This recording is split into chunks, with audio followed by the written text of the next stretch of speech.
David with Lonadier's Mobile Detailing here, getting ready to mold remediate this GMC Terrain. The first thing we do is remove all the contents of the vehicle. We'll remediate these separately and then place them in the vehicle when we run the ozone machine. Take everything out of the spare tire, well, everything. There is some visible mold, but not much in this vehicle. That's one area, and there's a few other areas. But the main reason for this video is one of the questions we ask when somebody schedules an appointment is the vehicle dry? And I would say 35% of the vehicles that we schedule, the customer thinks they're dry, but they in fact are not. And this is one of them that is not. It's quite wet actually.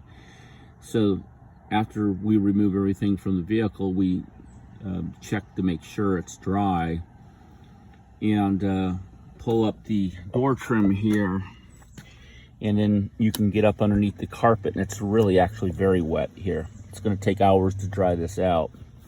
So what we do is stick a leaf blower nozzle up underneath the carpet to get some airflow up underneath there. And so it's, even with all that airflow, it's going to still take hours to dry this out.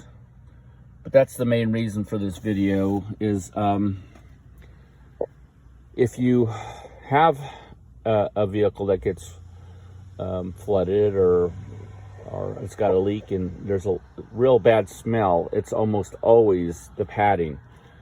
And the reason why is because the padding just doesn't dry. It sits there wet for weeks because there's no airflow underneath there. So that's a big problem.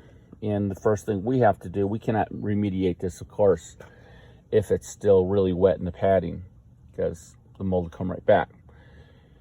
So checking your vehicle to make sure it's dry, if you press hard on the carpet, you can probably tell. But the real way to tell is to lift up the trim. It's not too hard to pull this trim up and stick your hand up underneath the padding, and you can determine if it's still wet or not. And then to dry it out is to stick the nozzle of a leaf blower in that, up underneath the carpet here, and force air in there. And again, it still takes hours, even with all that airflow. So, Dave with Lonadier's Mobile Detailing signing off.